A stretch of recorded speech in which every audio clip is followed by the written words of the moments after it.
Sup guys, King here, wanting to do some Bleach theory discussion videos quickly. So Bleach is over now, yeah?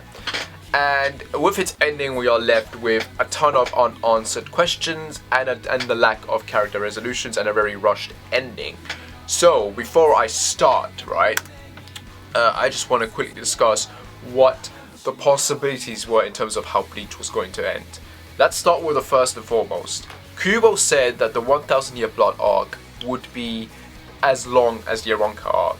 Now, sadly, it didn't get to reach that number. We ended on, what was it, volume 74, and I think we were about 20-30 chapters away for it to get to that point where it would have been at the same length or as long as the Aranka arc. So you can tell already that this story was meant to go on for a bit longer. It was definitely meant to end next year. But Shonen Jump clearly didn't give a shit anymore and they wanted him to be done with it by this point in time. So what direction would the story have gotten into, right? What technically would have been the last chapter that Kubo would have done that would have made sense? And I think that would have been the end chapter. I think that was the last proper chapter he did before they came up to him and said it's cancelled. So how do I think the story would have gone after that? Well, Yuach definitely would have gone through the portal. Renji Rukia would have been screwed. Ichigo's Bankai sword would have been broken, and he would have been, upset and crying like a little bill. This would have this is where Ishin and Uryu's dad would have come in. They would have Uryu probably would have regrouped with the others, and the fathers would have come in. And they would have tried to help save the day with their kids. The Fullbringers definitely probably would have obviously come into it at this point. Shukuyama doing his thing with Ichigo and Orihime fixing the sword. But there would have been more development. There would have been more of a setup with this.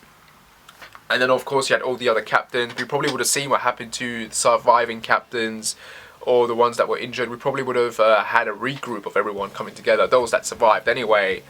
And we probably would have seen characters whose Bankais we didn't see. We probably would have seen Shinji. We probably would have seen Hirozu or Hoshu, whatever. He got shot by Linian, right? And then he just disappeared afterwards. Soifong disappeared, or Marty disappeared. We would have seen Ronkiga Bros probably going around saving all the characters that were injured, and we would have probably got a nice big massive reunion.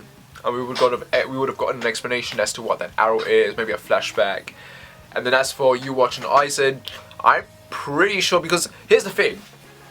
If you think of the elite fights as basically the Aranka 1-3 battles, then the last few chapters definitely would have been everyone versus Yuach then in that case. That means we would have had pretty much a good 20-30 chapters left to go through.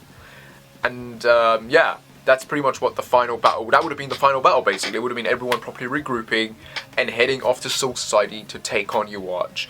And I imagine we would have gotten Aizen's backstory, Yuach's backstory all told in a nice few chapters then when they confront each other. Because the fact that they confront each other and they just decide to fight right there and there, I think there was a lot more that was meant to happen there that was missing. We would have probably gotten a big massive conversation, a debate, a conflict of dialogue, of the psychological mental battle really, and we probably would have gotten flashbacks detailing what the goals for each of these villains were. And I imagine Yuach wanted to take Aizen out so he could get the Hogyoku maybe as well to make himself powerful, because that never went anywhere, the Hogyoku, so that's kind of sad to really see. And I imagine Yuach would have broken Aizen out, he would have been pissed, he would have fought, the others would have arrived, Aizen would have used these illusions, other characters would have appeared, they would have used their Bankais, they would have been owned by Yuach.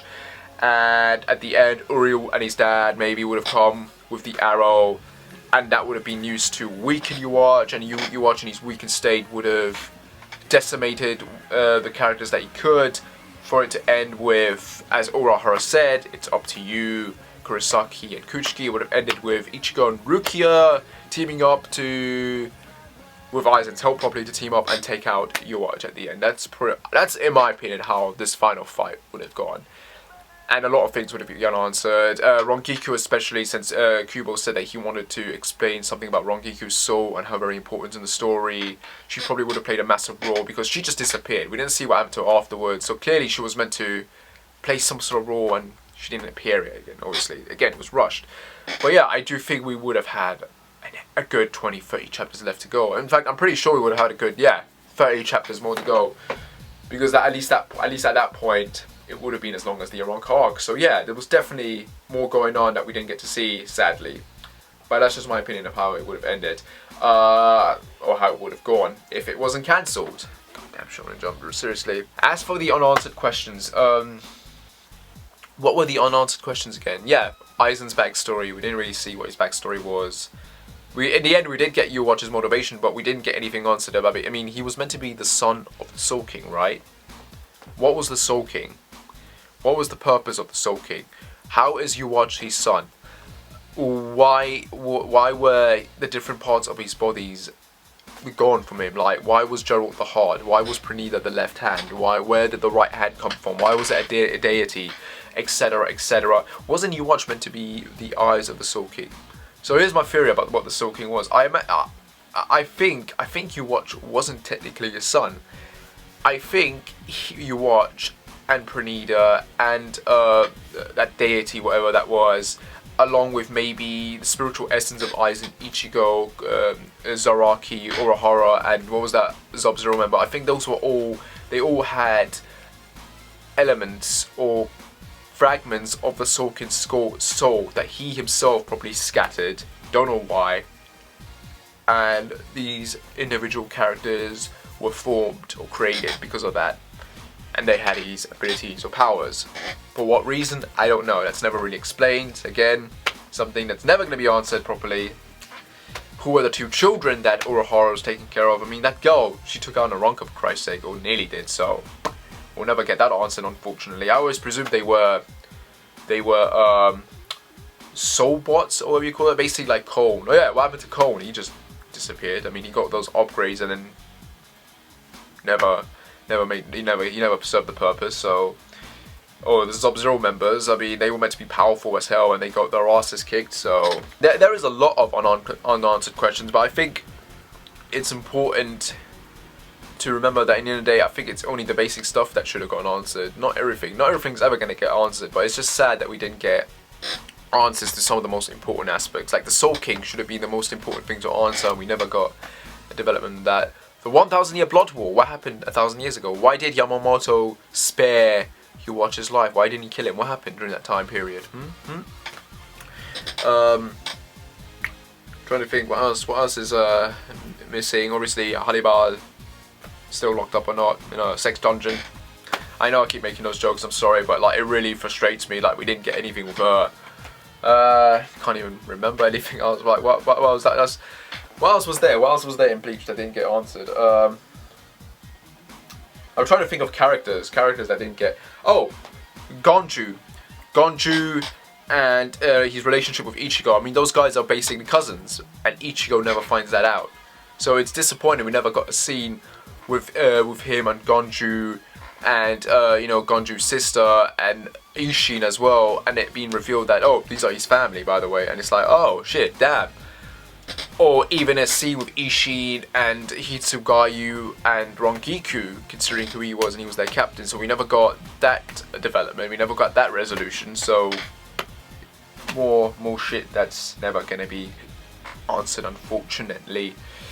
But yeah, I really can't make sense of all of this. I mean, there's too much shit to even go through to make theories about, and it's just impossible. It's impossible really for us to sit down and make theories about these, to be honest, because the lack of information on some of these questions, it's impossible to answer them, to be honest, until we get a Deo book maybe from Kubo himself to explain all of this crap. But until then, there's really nothing we can do. It's just how Bleach ended.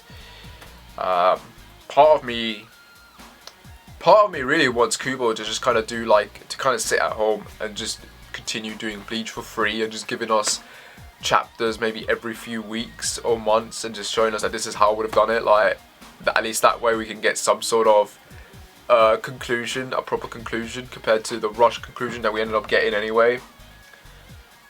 I guess they could always do a Gaiden. I mean, think about it.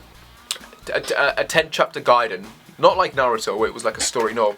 More like a kind of one character, one shot kind of thing that focuses on different aspects of questions that were never answered and the characters whose resolutions we never got to see. So maybe like a chapter focusing on Urahara, Yoruichi, and Tessai and the kids. One chapter focusing on what happened to the Soul King and who the new Soul King became. I mean, what happened to that, right? I mean, they needed a Soul King to keep the balance, right? And there was no mention of that, so what happened to that? Who became the new Soul King? What Aizen is technically doing? What happened to Hyuke Mondo and to Grim, Zhao, and Nillian, and Hannibal, and all the other Aranka characters that might have survived? I mean, what's happening there? What happened with, did I say the Sub-Zero Division members? Who survived? What is Ichiban or whatever his name is doing? And obviously the other characters, side characters, supporting characters, we didn't get a resolution on what are they doing, etc, etc. I mean, doing a guidance like that, and just doing 10 chapters of that maybe, just to show us that kind of resolution, that would be great, because then you can wrap everything up and answer the most important questions. Not everything, but the most important, and that will be a nice way to epilogue it out, if you will. But that's just wishful thinking on my part. It's not like it's actually going to happen. But you never know, maybe it could. Maybe Shonen Jump will surprise us and actually, I don't know, do something nice for Kubo and let him do that, but I doubt it. I mean, instead of getting the return of the anime, we're getting a bloody live action film, who no one gives a shit about, so I don't give a shit about it. I'm sure none of you do. So that's a waste of our time. Really upset how this was handled. But yeah, guys, that's my little video for you guys and what you think. Like and subscribe. Seriously, I can't even be. I'm just so sad, so sad. What are you gonna do, right? And I guess thank you, Kubo, for Bleach and for everything you did. And you know, go on, have that rest, man. You've earned it. You need it. And I'm just sorry that you were treated like this and you weren't given the chance to fully complete the work that you had envisioned. And hopefully whatever you do in the future will be better for you and, you know, you enjoy it. That's my farewell to Kubo. Farewell and thank you. And goodbye Bleach, goodbye Ichigo, goodbye Rukia, goodbye everyone. Nice knowing you. Damn it, so sad.